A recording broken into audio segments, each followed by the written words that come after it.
위험불씨가 다시 살아나고 있다고 경고했습니다. 한국은행이 이번에 발표한 금융안전보고서는 매년 두 차례 우리나라 금융시스템 전반의 건강 상태를 점검하는 보고서인데요. 일단 금융기관 자체는 튼튼하다고 봤습니다. 은행 건전성이나 외환 보유액, 대외 지급 능력도 양호하다고 평가한 거죠. 문제는 가계대출입니다. 집값이 다시 오르면서 가계대출이 눈에 띄게 불어나고 있는데요. 가계대출 증가폭이 지난해 4분기엔 월평균 2조 7천억 원, 올해 1분기에는 3조 원 수준이었는데 5월에는 9조 3천억 원까지 급증했습니다. 증시에서 비투도 심해졌습니다. 이 신용융자나 레버리지 ETF 같은 빚을 활용한 주식 투자 규모가 5월 기준 39조 원을 넘었거든요. 한국은행은 이런 흐름이 이어지면 경제가 감당할 수 있는 수준보다 빚이 더 빨리 늘어나는 금융 불균형이 커질 수 있다고 경고했습니다. 실제로 중장기적 금융 취약성 지수도 3년 3개월 만에 최고 수준을 기록했습니다. 네, 시중금리는 이미 많이 올랐고 기존금리도 좀 있으면 올릴 것 같은데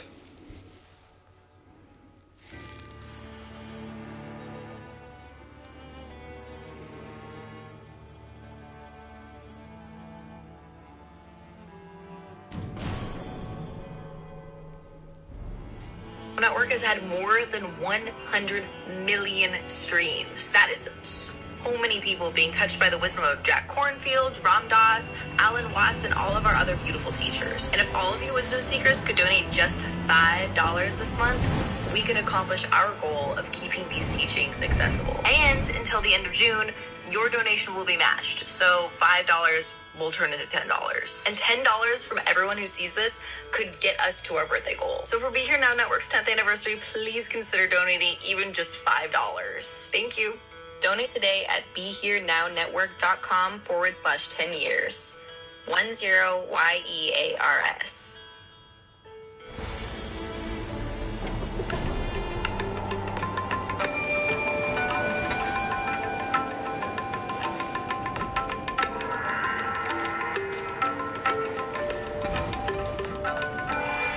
Welcome to Being in the Way, the Alan Watts podcast. I'm your host, Mark Watts.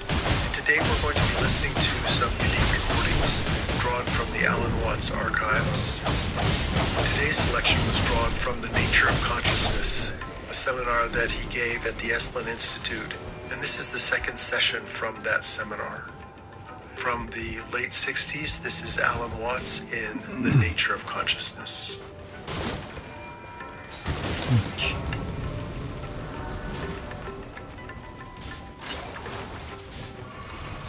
I was discussing an alternative myth to the ceramic and fully automatic models of the universe.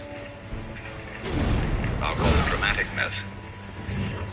The idea that life as we experience it's a big act, and that behind this big act is the player. And the player, or the self, as it's called in Hindu philosophy, the Atman, is you. Only you are playing hide and seek, since that is the essential game that's going on. The game of games, the basis of all games, hide and seek. And so since you're playing hide and seek, you are deliberately, although you can't admit this, or won't admit it, you are deliberately forgetting who you really are, or what you really are, and the knowledge that your essential self is the foundation of the universe, the ground of being, as Tillich calls it, is something you have as what the Germans call a Hintergedanke. A Hintergedanke is a thought way, way, way in the back of your mind, way back here somewhere. Something that you know deep down, 조금 멀다. but can't admit. It's a little too far. So, in a way then, in order to bring this to the front, in order to know that that is the case, you have to be kitted out of your game. You see, the problem is this. We identify in our experience a differentiation between what we do and what happens to us. We have a certain number of actions that we define as voluntary. We feel in control of those. 이제 그거 하는 거야? And then over against that, there is all 뭐야? those things that are involuntary. But the dividing line between these two is very arbitrary. Because, for example, when you move your hand, you feel that you decide whether to open it or to close it.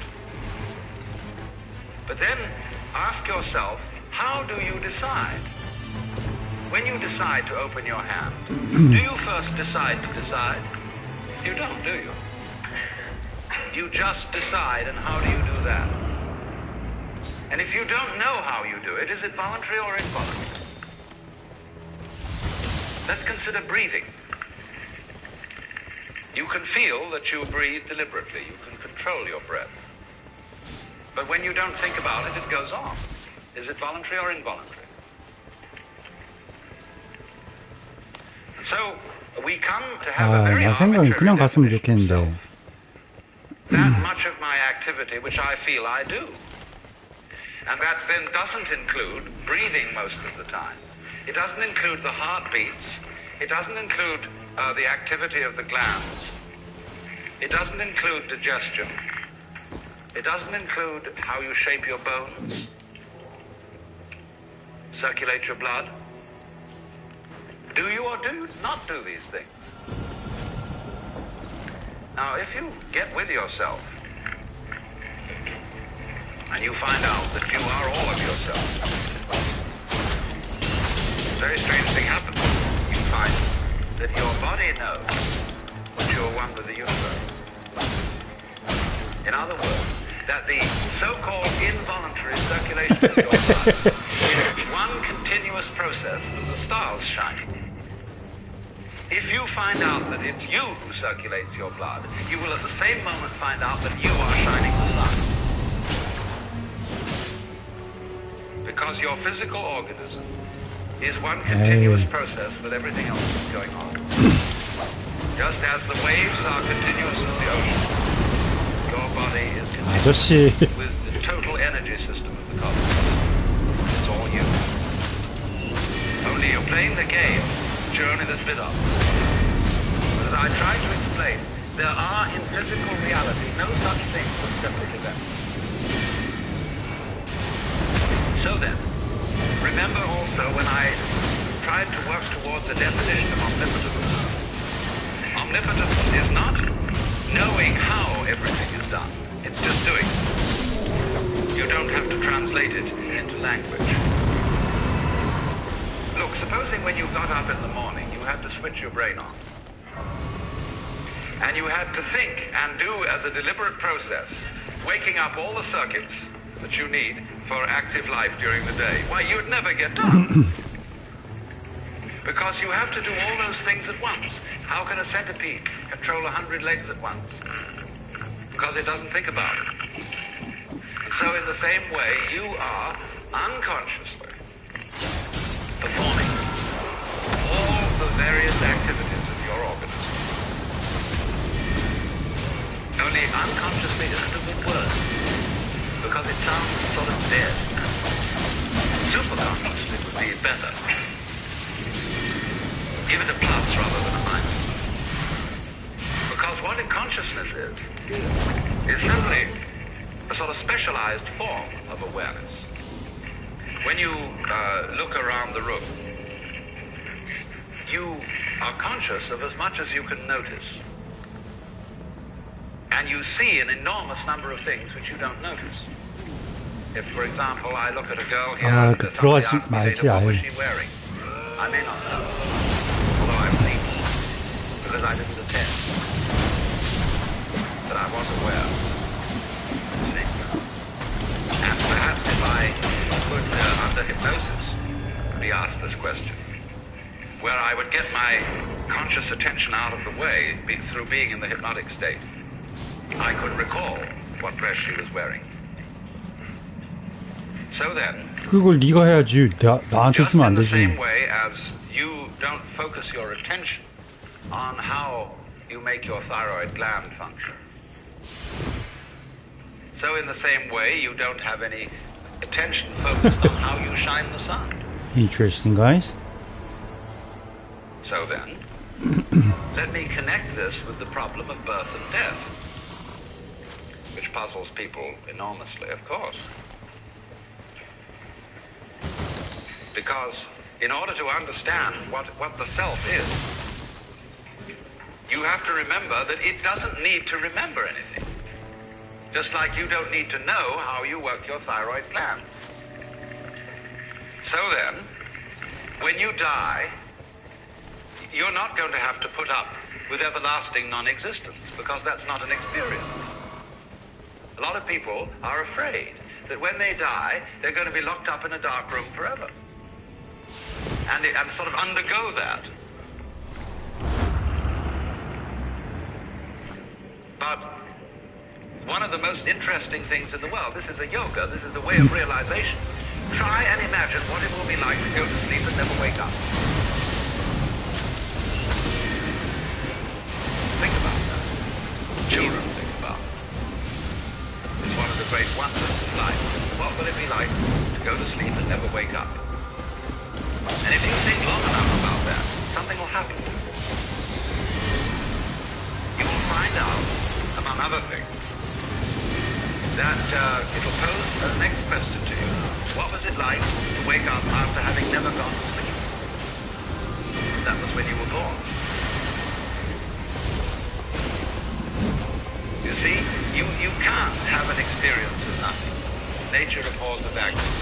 So after you're dead, the only thing that can happen is the same experience, or the same sort of experience as when you were born. In other words, we all know very well that after people die, other people are born. 그 마띠가 다 죽는다. Only you can only experience it one at a time. Everybody is I. You all know you're you. And wheresoever beings exist throughout all galaxies, it doesn't make any difference. You are all of them. And when they come into being, that's you coming into being. You know that very well. Only you don't have to remember the past. In the same way, you don't have to think about how you work your thyroid gland or whatever else it is in your organism. You don't have to know how to shine the sun. You just do it. Like you breathe. Doesn't it really astonish you that you are this fantastically complex thing? And that you're doing all of this and you never had any education in how to do it? You never learned to pursue this miracle? Well, the point is that from a strictly physical, scientific standpoint, this organism is a continuous energy with everything else that's going on. And if I am my foot, I am the sun. Only we've got this little partial view. We've got the idea that no, I'm just something in this body. The ego. That's a joke. The ego is nothing other than the focus of conscious attention. It's like a radar on a ship. The radar on a ship is a troubleshooter. Is there anything in the way? And conscious attention is a design function of the brain to scan the environment, like a radar does, and note for any trouble-making changes. But if you identify yourself with your troubleshooter, then naturally you define yourself as being in a perpetual state of anxiety. And the moment we cease to identify with the ego and become aware that we are the whole organism, you realize that as the first thing how harmonious it all is. Because your organism is all this thing functioning together. Even those corpuscles and creatures that are fighting each other in the bloodstream and eating each other up. Oh, my money! If they weren't My money! that, you wouldn't be healthy. So what is discord at one level of your being is harmony at a higher level. And you begin to realize that, and you begin to be aware, too, that the discords of your life and the discords of people's life, which are a fight at one level, at a higher level of the universe, are healthy and harmonious. and you suddenly realize that everything that you are and do is at that level as magnificent and as free of any blemish as the patterns in waves, the markings in marble, the way a cat moves, and that this world is really okay. It can't be anything else, because otherwise it couldn't exist. But the reality underneath physical existence, or which really is physical existence, because in my philosophy there's no difference between the physical and the spiritual. These are absolutely out-of-date categories. It's all process. It isn't stuff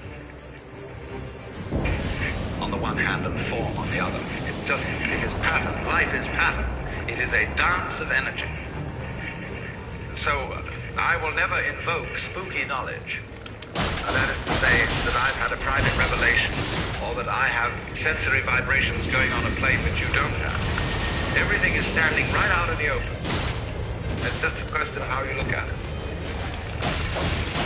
So you do discover, when you realize this, the most extraordinary thing to me that I never cease to be flabbergasted at whenever it happens to me. Let's say we take as the basic supposition, which is the thing that one sees in the experience of Satori or awakening, or whatever you want to call it, that this now moment in which I'm talking, you're listening, is eternity. That although we have somehow conned ourselves with the notion that this moment is rather ordinary, and that we may not feel very well, and that we're sort of vaguely frustrated, worried, and so on, and that it ought to be changed. This is it. So you don't need to do anything at all. But the difficulty about explaining that is that you mustn't try not to do anything, because that's doing something.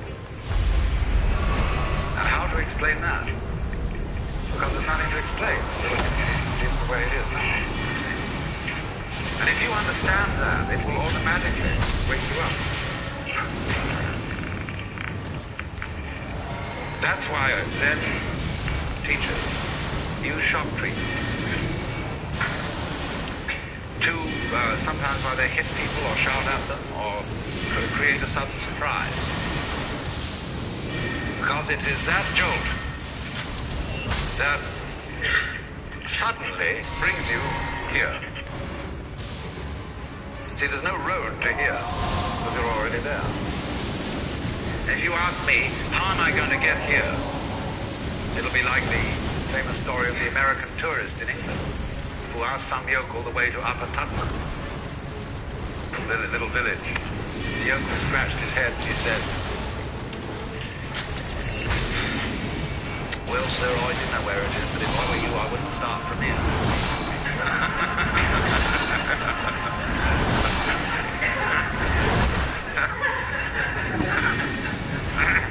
So you see, when you ask, how do I attain the knowledge of God? How do I attain nirvana, liberation? All I can say is it's the wrong question. Why do you want to attain it? Because the very fact that you're wanting to attain it is the only thing that prevents you from getting there. You already have it. Well, of course, it's up to you. It's your privilege to pretend that you don't. That's your game. That's your life game. That's what makes you think you're an ego. And when you want to wake up, you will. Just like that. If you're not awake, it shows you don't want to. You're still playing the hide part of the game. You're still, as it were, the self, pretending it's not the self. That's what you want to do. So you see, in that way, too, you're already there. When you understand this, a funny thing happens. And some people misinterpret it.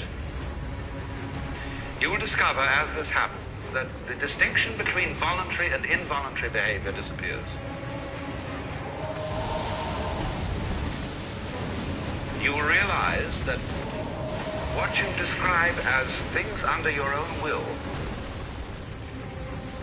feel exactly the same as things going on outside you. You watch other people moving and you know you're doing that. Just like you're breathing or circulating your blood. If you don't understand what's going on, you're liable to get crazy at this point and to feel that you are God in the Jehovah sense. Say that you actually have power over other people so that you could alter what they're doing, and that you are omnipotent in a very crude, literal kind of Bible sense, see? And a lot of people feel that and they go crazy. That puts them away. They think they're Jesus Christ and that everybody ought to fall down and worship him. That's only they got their wires crossed. They haven't been able to, this experience happened to them, but they don't know how to interpret it. So be careful of that. Jung calls it inflation. People who get the holy man syndrome, that I've suddenly discovered that I'm the Lord and that I'm above good and evil and so on, and that therefore I start giving myself airs and graces. But the point is everybody else is too. If you discover that you're that, then you ought to know that everybody else is. Well, for example, let's see how in other ways you might realize this. Most people think when they open their eyes and look around that what they are seeing is outside. It seems, doesn't it, that you are behind your eyes. And that behind the eyes there is a blank. You can't see it all. Turn around. There's something else in front of you. But behind the eyes there seems to be something that has no color. It isn't dark. It isn't light. It's there from a tactile standpoint. You can feel it with your fingers, although you don't get inside it. But what is that behind your eyes, you see? Well, actually, when you look out there and see all these people and things sitting around, that's how it feels inside your head. The color of this room is back here in the nervous system, where the optical nerves are at the back of the head. It's in there. It's what you're experiencing. What you see out here is a neurological experience. Now, if that hits you, and you feel sensuously that that's so, you may think that then therefore the external world is all inside my skull. But you've got to correct that with the thought that your skull is also in the external world. So you suddenly begin to feel, well, and I'm inside it, and it's inside me, and I'm inside it. But that's the way it is. This is what you could call transaction, rather than interaction, between the individual and the world. Just like, for example, in buying and selling, there cannot be an act of buying unless there's simultaneously an act of selling, vice versa. So the relationship between the organism and the environment is transactional. The environment grows the organism, and in turn the organism creates the environment. The organism turns the sun into light, but it requires there to be an environment containing a sun for there to be an organism at all. And the answer to it is simply they're all one process. And it isn't that organisms by chance came into this world. Put it rather that this world is the sort of environment which grows organisms. It was that way from the beginning. Just in the same way, the organisms may, in time, have arrived in the scene or out of the scene later than the beginning of the scene. But from the moment it went bang in the beginning, if that's the way it started, organisms like us sitting here, were involved in it. You see, look here, let's take the propagation of an electric current. I can have an electric current running through a wire that goes all the way around the Earth. And here we have our power source. Here we have a switch. All right. Here's the positive pole. Here's the negative pole.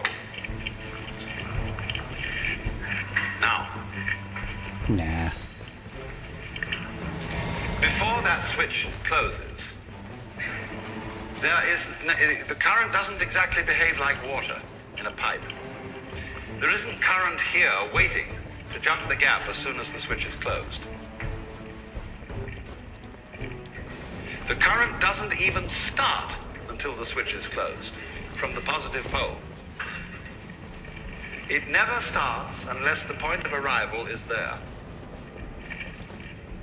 Now, it'll take an interval for that current to get going and circuit, if it's going all the way around the Earth.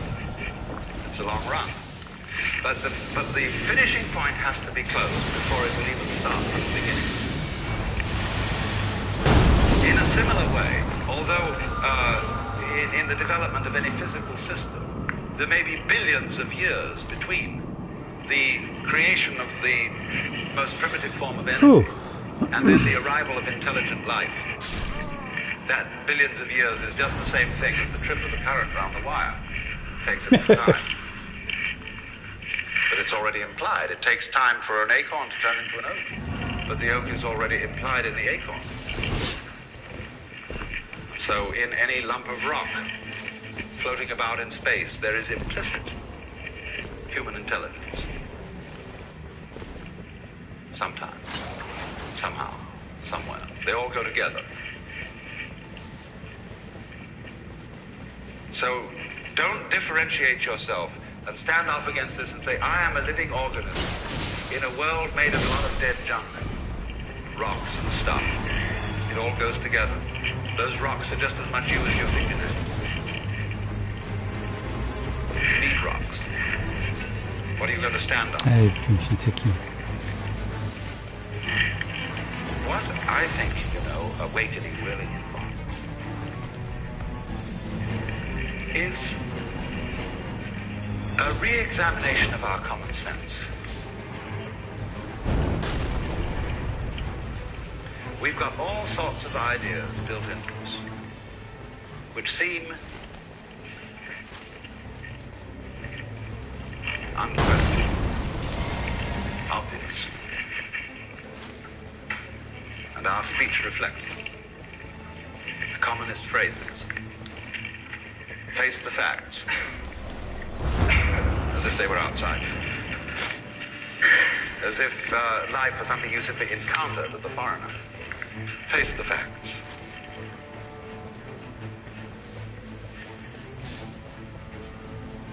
Our common sense has been rigged, you see, so that we feel strangers and aliens in this world. And this is terribly plausible. Simply because it's what we're used to. That's the only reason. But when you really start questioning this, say, is that the way I have perceived life is? I know everybody does, but does that make it true? It doesn't necessarily. It ain't necessary. And so then as you question this basic assumption that underlies our culture, you find you get a new kind of common sense. It becomes absolutely obvious to you that you are continuous with the universe. For example, people used to believe that the people who lived in the Antipodes would fall off. And that was scary. But then when somebody sailed around the world, and we all got used to it, and now we travel around in jet planes and everything, we have no problem about feeling that the Earth is globular. None whatever. We got used to it. So in the same way, Einstein's relativity theories, the curvature of the propagation of light, that began to bother people when Einstein started talking like that. But now we're all used to it. Well, in a few years, it will be a matter of common sense to very many people that they're one with the universe. It'll be so simple. And then maybe, if that happens, we shall be in a position to handle our technology with more sense. With love instead of with hate. for our environment. Wow.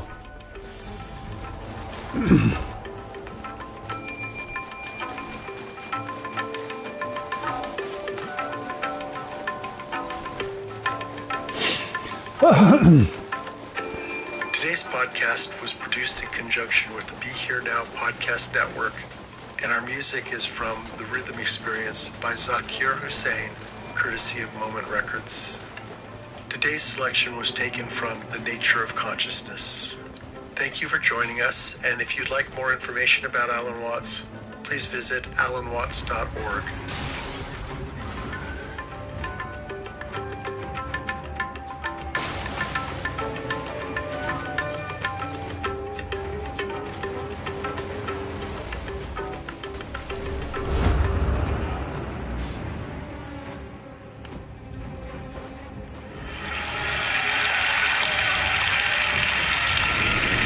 그거밖에 못하면서 감사합니다. 네.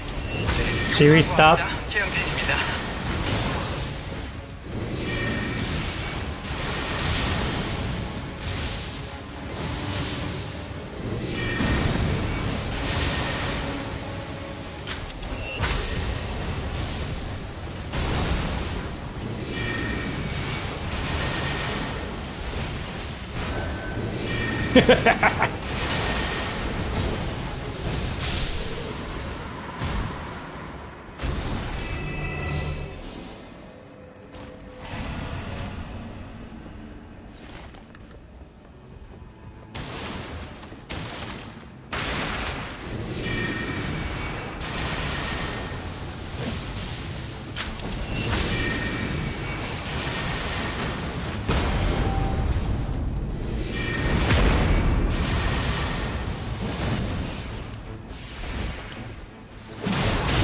에이.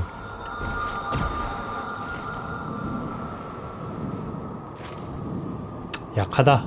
우리 지금 레벨이 8, 900개 안 되네.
Just need to level up.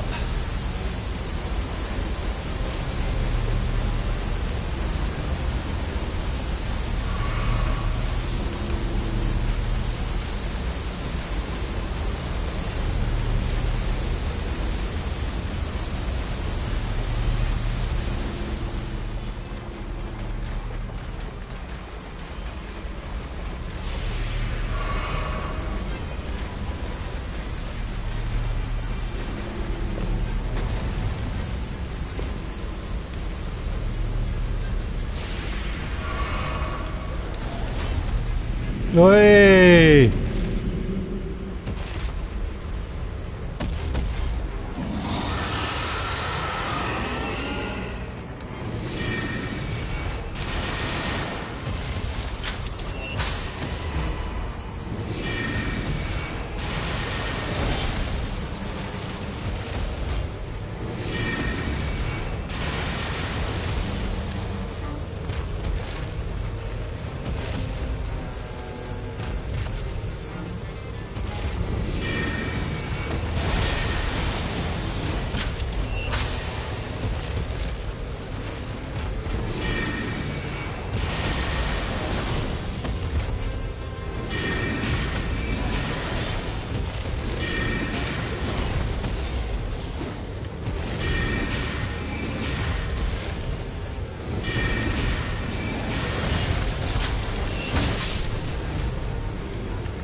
와, 이거 다 쓰겠다.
잡았니? 오케이.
모르나?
어우, 너무 못한다.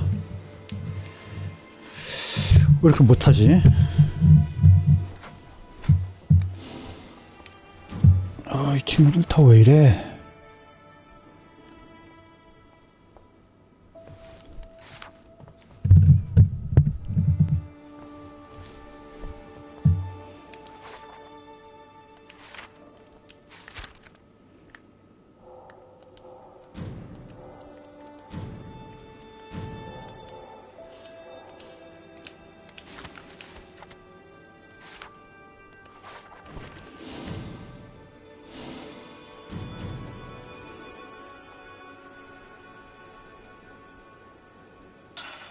자, 여러분.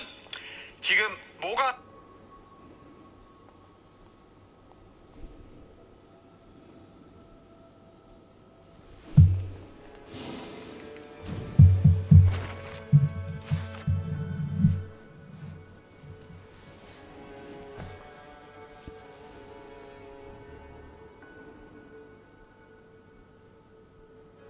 If you're with NZI,